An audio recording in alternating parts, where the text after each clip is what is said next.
El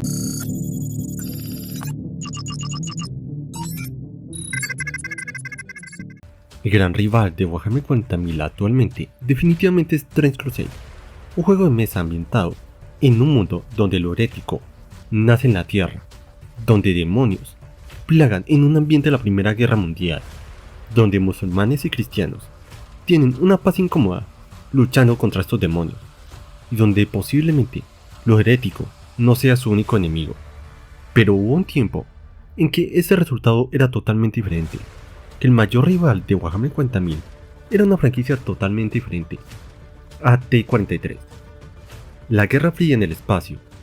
AT-43 era un juego de mesa de Raman y se puede resumir como una versión más ligera y suave de Warhammer 40.000, más enfocado en la política y ciencia ficción. Si han visto los videos del Señor Supremo o el Chigre con traje, sabrán más o menos de qué era esta franquicia. Acá voy a intentar narrar de qué es el lore de esta franquicia, cuáles son las facciones y sucesos importantes, para que sepan cómo era el universo que para muchos era el mayor rival de Warhammer 40.000. La historia no comienza en la Tierra, sino que comienza en Nava, el planeta natal de la humanidad, que gracias a los artefactos precursores, creó un pequeño imperio con unos 100 planetas en 1000 años. Su primera colonia, Aes, se rebeló y formó el Bloque Rojo, básicamente comunistas, llevándose consigo a la mitad de colonias humanas. Tras una guerra con la ONA, ambos bloques se unieron para enfrentar a unos invasores conocidos como los Terianos, quienes alteraron y destrozaron el planeta de Ava, matando a más de la mitad de su población. Aunque derrotaron a los Terianos, el precio fue alto y este evento fue conocido como el Trauma, ya que marcó un hito siendo la primera victoria sobre los Terianos en más de 100.000 años. Este evento marca el calendario, dividiéndolo entre antes de Trauma y después de Trauma, Before Trauma, que son los milenios anteriores a este suceso, y After Trauma, que de ahí viene el título, AT-43. Pero la historia del universo de AT-43 no comienza en Nava, comienza muy lejos con los Terianos, en su pasado, más de medio millón de años antes de Trauma, en el tercer planeta de una estrella ya olvidada, la gente de allí alcanzó la singularidad, después de lograr avances tecnológicos, como nanotecnología y astromorfosis, transformaron su biología, obteniendo la inmortalidad. Para asegurar la supervivencia de su raza, abandonaron todos sus sistemas estelares, exceptuando dos, su estrella natal y su primera colonia atrás, descomponiendo todos los demás planetas, incluyendo su planeta natal, en materias primas, para encerrar a los dos en una esfera Dyson, y cambiaron su nombre como una señal de cambio. Ya no eran lo que sea que hayan sido antes, eran una nueva raza, los Terianos. Ahora nada en el universo podía dañarlos, como verdaderos inmortales y amos de todo. Pero pronto aprendieron para su horror que algo todavía podía, y este era el tiempo. En solo 25.000 millones de años, el universo se expandiría hasta el punto en el que no sería capaz de sustentar la vida. Ni siquiera los mismos Terianos sobrevivirían a esto. Es en este momento que los Terianos asumieron una tarea que solo ellos podían lograr: encerrar todas las estrellas en esferas Dyson, moviéndolas a donde quisieran, y de esa manera evitarían la expansión del universo. Pronto, los Terianos serían realmente los amos de todas las cosas, y cualquier otra raza miope que intentara detenerlos sería aplastada bajo su poder tecnológico. Llamaron a este proyecto como la Hipervida o Hyperlife. Era por lo tanto una misión monumental para remodelar todos los sistemas planetarios del universo. Los Terianos no solo buscaban sobrevivir, sino transformar el cosmos a su imagen y semejanza. Para ello, idearon un plan meticuloso: debilitar a las civilizaciones en los planetas que encontraron, forzándolas a avanzar tecnológicamente hasta el agotamiento de sus recursos, momento en el cual el planeta podría ser terrenizado. La clave para su plan era encontrar especies con un potencial industrial significativo. Los Terianos buscaban acelerar su desarrollo, permitiendo que estos mundos evolucionaran por sí mismos, hasta alcanzar el nivel tecnológico de su propia civilización. Sin embargo, no todas las especies fueron tan fáciles de manipular o fueron éxitos rotundos. En uno de estos intentos decidieron crear una nueva especie desde cero, los Karman, una raza de gigantescos simios creados a partir de la genética de los gorilas Berenji terrestres. Su código genético fue almacenado en la red EMI y alterado para crear una especie más grande, fuerte y capaz de desarrollar una civilización avanzada. Los terianos clonaron a estos seres y aumentaron su inteligencia enviándolo a un sistema lejano con recursos para su desarrollo. Sin embargo, los Karman se desviaron de las intenciones de sus creadores. Se enfocaron en principios ecológicos y autosostenibles. Su sociedad adoptó valores de equilibrio y benevolencia, lo cual se convirtió en un obstáculo para la terrenización. A pesar del rápido progreso de los Karman, su enfoque ecologista y respeto por su entorno impidieron que el planeta estuviera listo para la terrenización. Después de 1000 años de desarrollo, los Karman iban a terrenizarlos, estando el planeta listo o no. La perspectiva ecológica de los Karman los convirtió en uno de sus primeros tropiezos en el intento de los terrianos por terrenizar el universo. En menos de 1000 años, los Karman pasaron de ser una especie primitiva a una civilización capaz de viajar por el espacio. A pesar de que sentían un rotundo agradecimiento por el papel de los terrianos en su creación, los Karman pronto percibieron las oscuras intenciones de sus creadores y decidieron preservar su independencia. Para lograrlo, empezaron a crear facciones dentro de su gobierno, con la idea de idear un plan para detener a los terianos. Los Karman formaron a Libra, una facción dedicada a proteger la supervivencia e ideales de su especie. Luego crearon a la facción Plus, que era la más inusual de los Karman, nacida de los elementos más marciales dentro de Libra y los más violentos. Para ellos, la batalla es una forma de superar sus debilidades personales, convirtiéndolos en los más guerreros de todos los Karman, abogando por su independencia, preparándose quizás para algún día para luchar contra los terianos. En la era espacial, los Karman, sabiendo perfectamente lo que planeaban los terianos, hicieron que Libra organizara una guerra civil para promover la agresión y engañar a los terianos, haciéndoles creer que el camino de sus creaciones iba según lo planeado, y de ese modo salvarían a su especie de la extinción. Después de que terminó la guerra contra los Karman, su sociedad se llenó de una cantidad excesiva de guerreros sin propósito. Pero su salvación llegó cuando los terianos estuvieron luchando una guerra casi perdida contra dos civilizaciones alienígenas al mismo tiempo. Pidieron la ayuda de sus hijos después de perder guerras indifferentes contra dos especies, conocidas como los Kots, que aunque inferior numéricamente a ellos, tenían un nivel tecnológico muy similar al de los terianos, y los Krits, una raza que aunque no tan avanzada, era extremadamente violenta y hostil. Los Karman, maestros de la guerra, entraron al conflicto deteniendo a los Kots con tácticas de guerrilla, logrando un tratado de paz. Sin embargo, la guerra con los Klingon fue una total vergüenza. Los Karman expulsaron a los Klingon de su hogar y fueron genocidados por ellos mismos. Esto llevó a la creación de una nueva facción, Nova, dedicada a proteger a otras especies, a expensas de sus creadores, buscando forma de preservar a otras razas antes de ser terianizadas, siendo obligados a esto reduciéndose a un estado donde las acciones de su pueblo eran controladas por los Karman. En el centro de la sociedad Karman se encuentra la estación Sellos.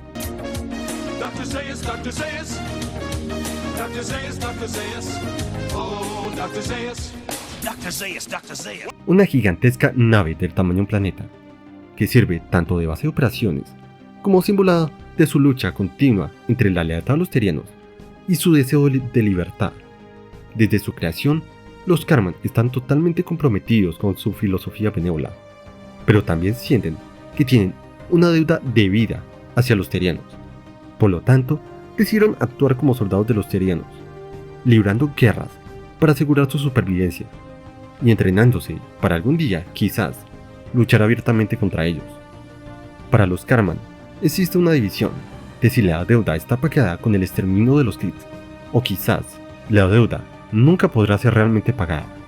Los Kots, por otro lado, tienen una historia diferente a los Karman. Todo en ellos se basa en la genética. Son una raza que surgió hace unos 350.000 años, en su planeta natal, Origen 4, donde la genética jugaba un papel fundamental en su evolución. Es más, tuvieron un conflicto conocido como la Guerra de las Líneas, un periodo de intenso conflicto, donde los Kots desarrollaron un poderoso instinto reproductivo que los llevó a subyugar a otras facciones de su especie, usando su código genético para crear copias de sí mismos. Esto no es lo que piensan. Los Cods no tienen sexo masculino o femenino per se, pero tienen modos activos y pasivos. El modo pasivo es solo una incubadora para el activo, que inyecta todo su código genético para crear un clon de primero. Pero este también modifica el código para garantizar cierta diversidad. Los Cods empezaron a dividirse en subfacciones que son las líneas genéticas, que eran lideradas por un original, que son los padres de las líneas genéticas actuales. Cada Cog es una copia, es decir, cada Cog es un clon de un original, una plantilla genética fundadora, que es el dictador de su respectiva subfacción. A medida que Origen 4 se volvió sobrepoblado, los Cods miraron al espacio. Algunas líneas desarrollaron naves lentas, mientras que otras investigaron física avanzada para viajar rápidamente por el cosmos. En sus exploraciones, encontraron y subyugaron civilizaciones, y crearon un imperio que sería conocido como el Imperio Cog, que abarcaba 32 líneas y miles de planetas colonizados, enfocando su sociedad en el perfeccionamiento de su especie.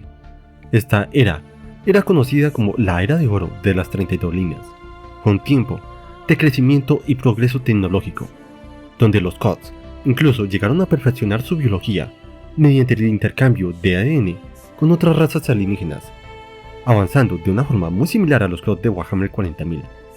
Pero en vez de consumir la carne de sus enemigos, estudiaban su genética. La llegada de los Terrianos cambió esto unos 100.000 años antes de Trauma, en el año BT 98.968, que marcó el principio del fin para los Cods, destruyendo varias de sus líneas genéticas en un corto periodo de tiempo. Con la destrucción de varias líneas, la competencia interna aumentó, llevando a una guerra civil que redujo drásticamente el imperio. Tras la caída de la línea solo quedaron 4 y los Cods se unieron lanzando un contraataque exitoso, recuperando más de 2000 sistemas estelares, mientras que los Cods contuvieron a los Terrianos usando su propia tecnología avanzada.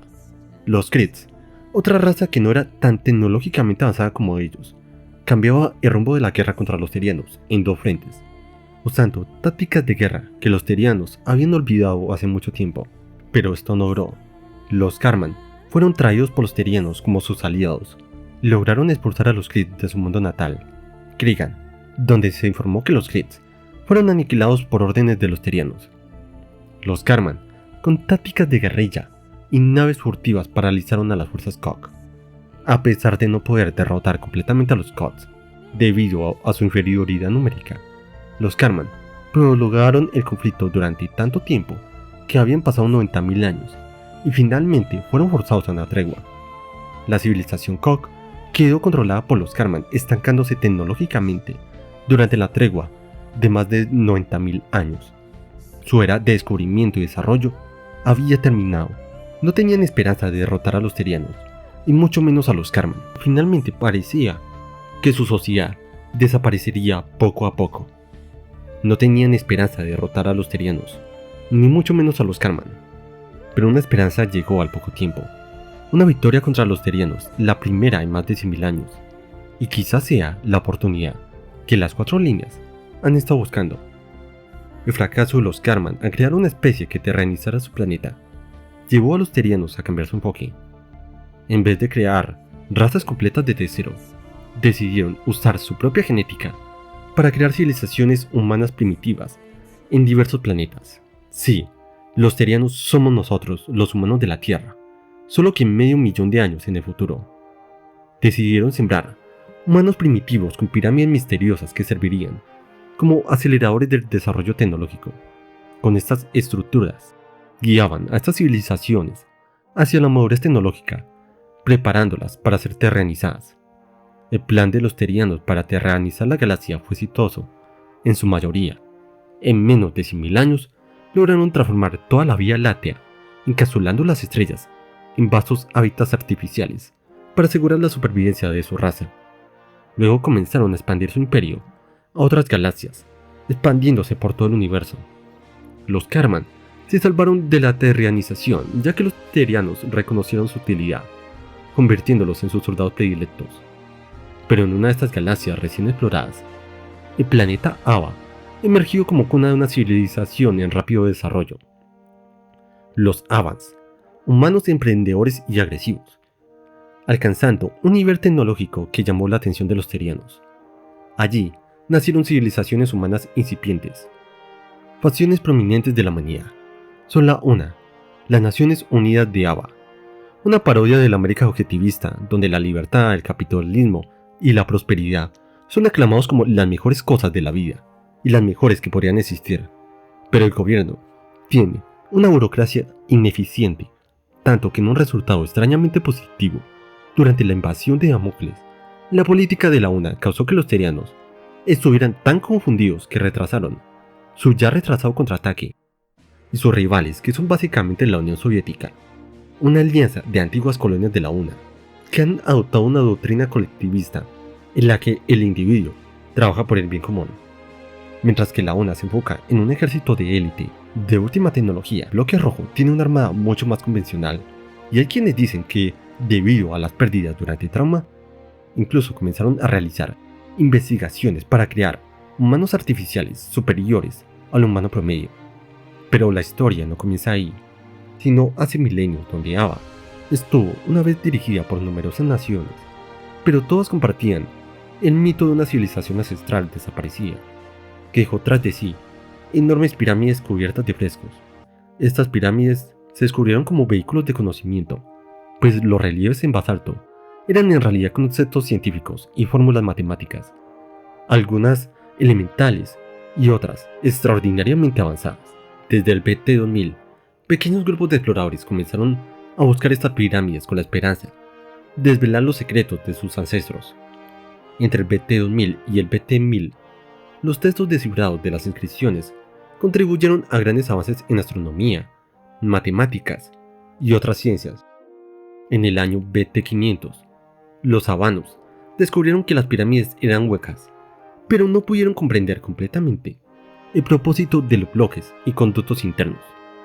Sospechaban que podrían haber sido túneles naturales para regular la temperatura dentro de los monumentos. En el BT-377, la expedición Coleman halló la pirámide de Harun en el Polo Sur, una de las últimas zonas inexploradas.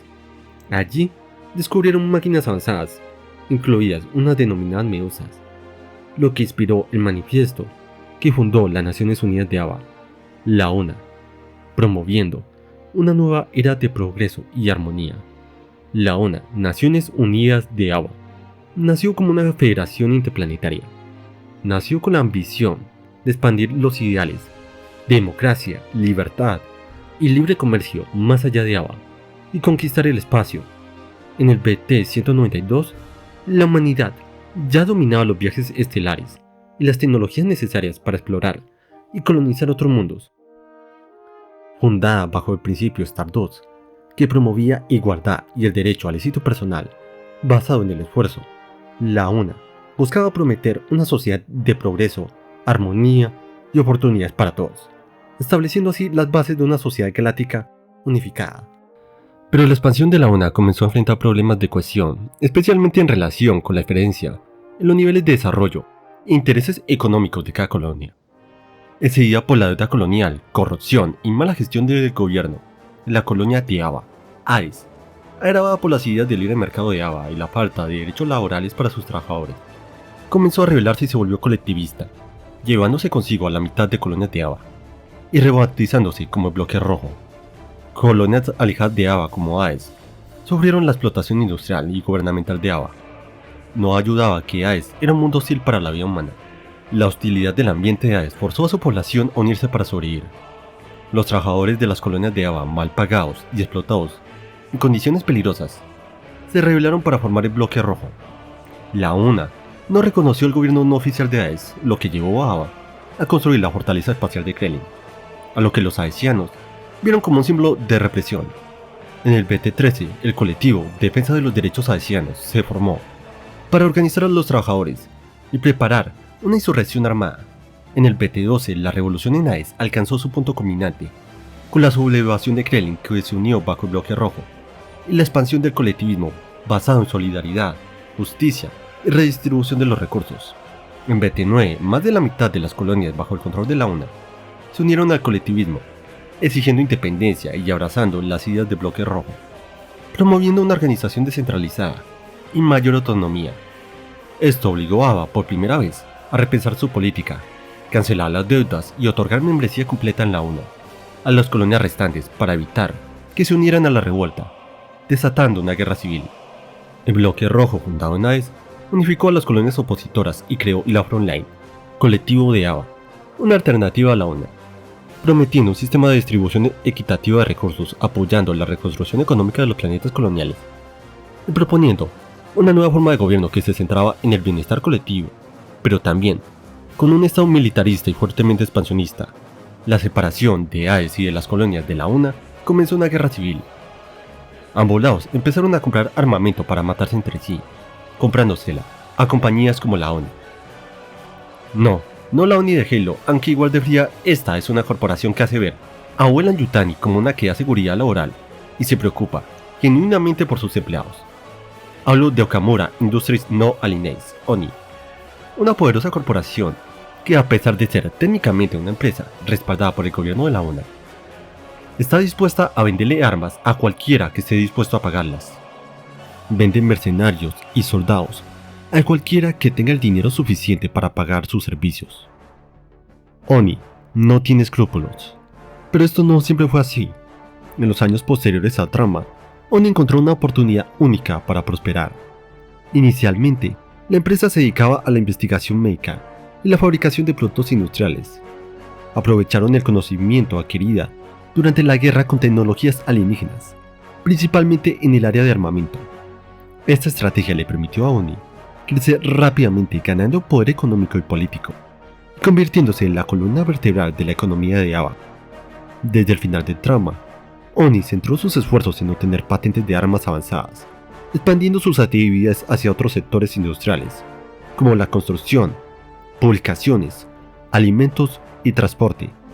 Bajo el liderazgo de Arnold Ehrenborg y luego de Okamura Taylor May, ONI adoptó una visión utilitaria centrada en la masificación de las ganancias, sin importar las consecuencias éticas o morales.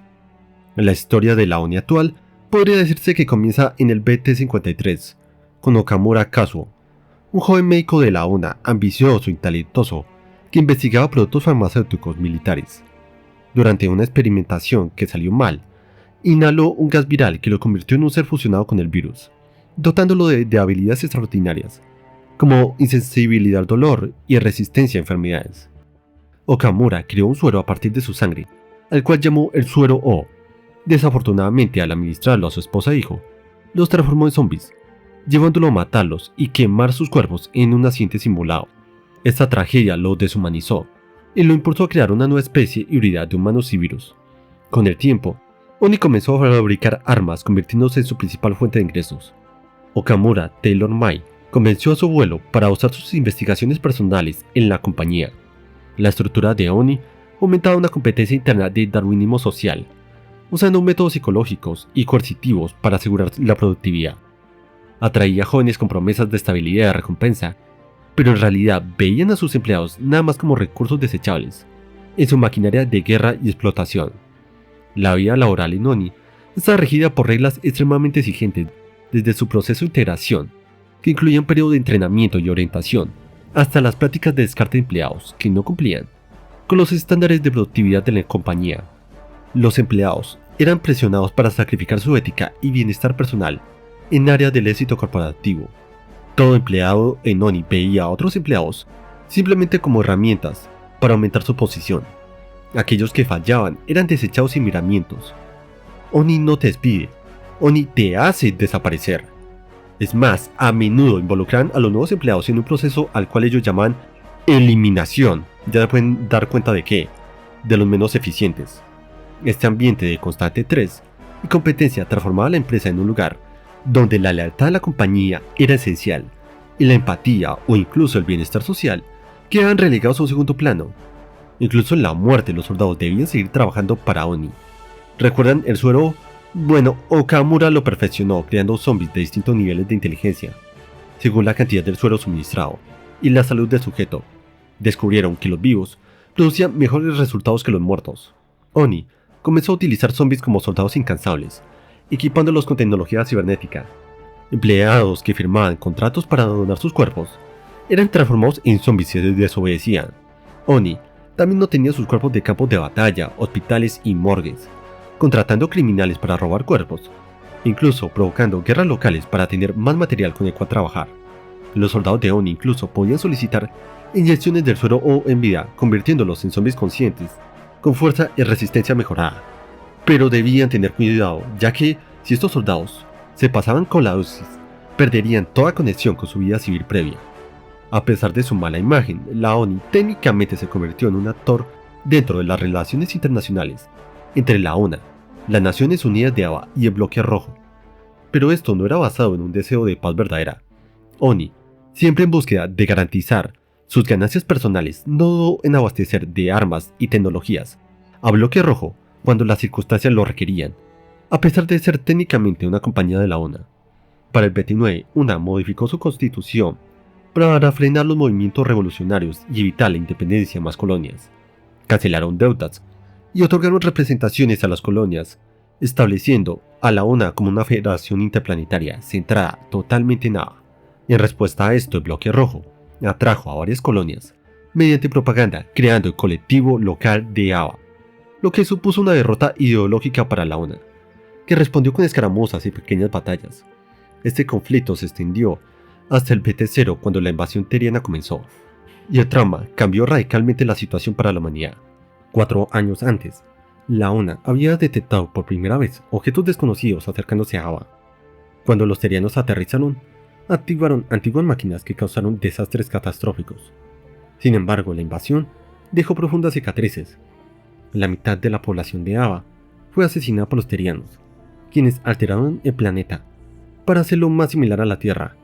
Los terianos, confiados de su victoria, atacaron antes de que el planeta estuviera listo para la terranificación, y por lo tanto no estaban preparados, y no previeron que la UNA y el Bloque Rojo unirían sus fuerzas y los expulsaron antes de que pudieran destruir Ava. Pero no si pagaron un alto precio. El Bloque Rojo perdió una gran parte de sus fuerzas, y la mitad de la población de Ava fue asesinada por los terrianos, que alteraron el planeta para que se pareciera más a la Tierra. Esta fue la primera vez en más de 100.000 años que alguien había derrotado a los terianos. Este evento es conocido como el trauma para todas las partes involucradas, marcando el año 0 después de trauma, de ahí a T, after trauma. Esto cambió poco las relaciones entre la ONA y el Bloque Rojo. El Bloque Rojo ofreció los recursos de sus mundos para regresar la ecología de su antiguo mundo natal a como fue anteriormente. La ONA desconfió de esto. Es más, su relación no cambió mucho, debido a que durante la batalla, la ONA se retiró de frente dejando que los soldados del Bloque Rojo absorbieran la mayor cantidad de fuego. Pero esto no había cambiado que la derrota teriana era algo nunca visto antes. Demostró que era posible vencerlos, incluso con medios ridículamente limitados y tecnología primitiva. Para los terianos, este fracaso fue un trauma. A partir de entonces ya no eran invencibles. Su supremacía había sido sacudida, incluso la mente de algunos de sus aliados. Los pueblos que anteriormente se limitaban a huir, de repente comenzaron a tomar posiciones defensivas. 43 años después de Trauma, la ONA encontró el mundo teriano que lanzó la invasión, que para los terianos era más como una nave de transporte, aunque en realidad esta era una esfera Dyson construida alrededor de una enana blanca, que tenía aproximadamente el doble de tamaño de la Tierra, y el 80% de producción de energía se utilizaba para alterar constantemente el entorno de sus pasajeros, y el 20% restante en bombear millones de máquinas de guerra en preparación para su conquista de Ava. Los terianos fueron derrotados en Damocles, y esto seguía demostrando que era posible derrotarlos. Los Krigan, que se pensaban que estaban extintos por los Karman, empezaron a regresar a la galaxia. Incluso el Bloque Rojo descubrió un mundo colonial de los Kree, y de esta forma se unieron a la lucha, que adoptó con entusiasmo la ideología de sus nuevos aliados. Los Kots, que anteriormente vivían alejados y rechazados, vieron esto como una oportunidad, empezando de nuevo a fortalecerse y a crear armamento para prepararse para luchar contra los terianos. Incluso los Karman, sus más fieles seguidores, estaban pensando que el momento final de los terianos posiblemente se acercaban. Pero esto no asusta a los terianos, ya que ningún imperio en la galaxia jamás había tenido los recursos y poderío tecnológico que ellos tenían. Si se preguntan qué ocurrió con la franquicia, bueno, murió. La verdad es que no se sabe con certeza el destino de la franquicia, hay que ser honestos. La última expansión de AT-43 fue titulada Damocles. Fue lanzada por Rayman en 2010, y desde entonces la franquicia ha estado prácticamente muerta. Años después, se lanzó un proyecto en Kickstarter con el objetivo de relanzar la franquicia, pero con nuevas miniaturas, aunque no está claro qué ocurrió con el Kickstarter. Algunos afirman que el Kickstarter tuvo éxito en conseguir el dinero, pero el dinero fue mal gestionado y prácticamente se lo robó. Aunque esta información debe cogerlas con pinzas ya que no encontré más fuentes, mientras que otros sostienen que no se alcanzó la meta de financiamiento. Sea como fuere, el futuro de AT-43 sigue siendo incierto y lo más probable es que no regrese, aunque quién sabe, puede que en unos años aparezca el Kickstarter y AT-43 vuelva a nuestras manos. Pero díganme, ¿qué piensan de AT-43? ¿Cuál de las franquicias que mencioné es su favorita y si hubieran podido comprar las miniaturas, las hubieran comprado? No olviden darle like, suscribirse al canal y argumentar de qué otro tema les gustaría que habláramos. Hasta la próxima.